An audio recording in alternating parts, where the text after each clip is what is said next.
अस्सलाम वालेकुम जी। आज हम 5 मिनट क्लास में टॉपिक डिस्कस करने वाले हैं why managers fail to manage. ये टॉपिक डिस्कस करने की सबसे बड़ी वजह यह है कि मेरी एक वीडियो जिसके अंदर मैंने मशवरा दिया कि बिजनेसमैन और सेल्स पर्सन लॉकडाउन सिचुएशन में कस्टमर के प्रेशर और फ्रस्ट्रेशन को अपनी फेवर में कैसे यूज कर सकते हैं।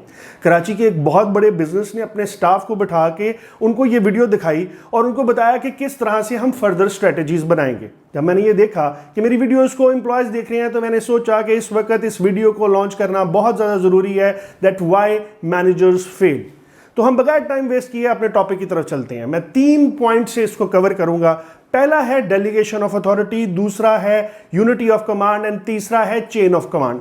देखिए, हमारे काफ़ी बिजनेसेस फैमिली ऑन बिजनेसेस हैं या पार्टनरशिप होल्डर बिजनेसेस हैं जिसके अंदर कमांड करने वाले लोग एक से ज़्यादा लोग हैं, जिसकी वजह से unity of command, chain of command and delegation of authority का सही इंप्लीमेंटेशन नहीं होता और मैनेजर वो जो परफॉर्मेंस देना चाहता है वो उसको देने में फेल हो जाता है।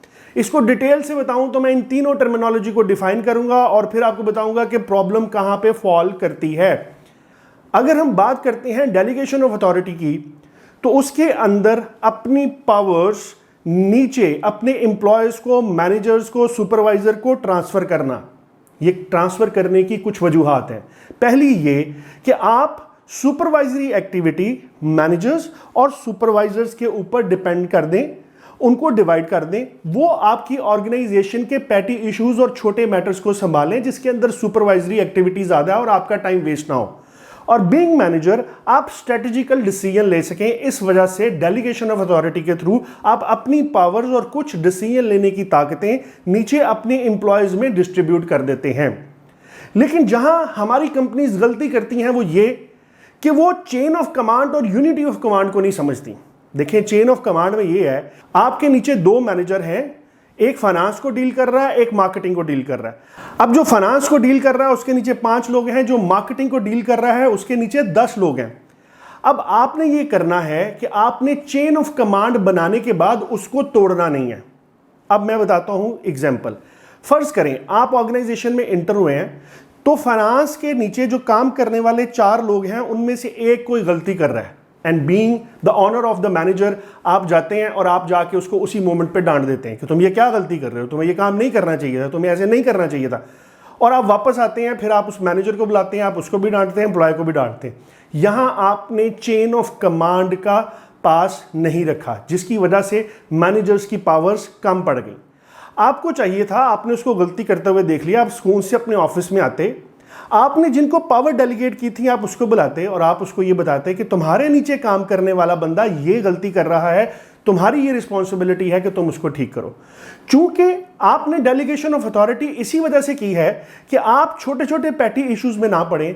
इसी वजह से अगर आप कहीं काम खराब होता करता हुआ देख रहे हैं तो आप उसको हल्का सा रोकने के बाद वापस आ जाएंगे और सारा प्रेशर मैनेजर्स के थ्रू नीचे पहुंचाएंगे। लेकिन इसके बरक्स ऑनर्स ये नहीं करते और वो मैनेजर्स को पावर जो दी गई होती है उसमें खुद भी इंटरप्ट करना शुरू कर देते हैं, जिससे ये चेन ऑफ कमांड टूट जाती है। दूसरी बड़ी गलती यूनिटी ऑफ कमांड की है। यूनिटी ऑफ कमांड से मुराद है कि आपके नीचे जो मैनेजर है उसको हेड एक ही इंस्ट्रक्शंस देगा। लेकिन फैमिली ऑन बिजनेस में मैं एग्जांपल देता हूं कि एक फादर है, 3 बेटे हैं, चारों लोग कंपनी के ऑनर हैं, चारों के पास अलग अलग डिपार्टमेंट है, बंदे एक फैक्ट्री में काम कर रहे हैं, आपके नीचे एक मैनेजर है। अब वो मैनेजर को फादर ने एक काम कहा कि तुम ये करो, ये करो, ये करो, ये करो, और वो ये कर रहा है। वो कह के चले गए। शाम को छोटा बेटा आया, उसने कहा जी तुम क्या कर रहे हो? उसने कहा जी मैं ये कर रहा हूँ। किसने कहा? वाले साहब ने कहा। उनको क्या पता, हमने तो सेल्स की चीज़ों को आगे भेजना है, तुम इसको छोड़ो, ये करो। थोड़ी देर बाद दरमियान वाला बेटा आया, उसने आके अपनी इंस्ट्रक्शंस दे दी। यहां पर ऑर्गेनाइजेशन के अंदर प्रॉब्लम क्या हो रही है? यूनिटी ऑफ कमांड नहीं, यानी एक मैनेजर को इंस्ट्रक्शंस देने वाला एक बंदा नहीं। और इसी तरह से अगर हम इसको देखें तो नीचे मैनेजर्स पर भी यही लागू होता है कि मैनेजर्स ने अगर नीचे पावर सुपरवाइजर्स को दी हैं तो वो नीचे वर्कर को जाके खुद नहीं रोकेंगे। वो चेन ऑफ कमांड और यूनिटी ऑफ कमांड और डेलीगेशन ऑफ अथॉरिटी तीनों का इकट्ठा इंप्लीमेंटेशन करेंगे तो तभी मैनेजर्स, सुपरवाइजर्स और हेड सिंक्रोनाइजेशन में काम कर सकते हैं।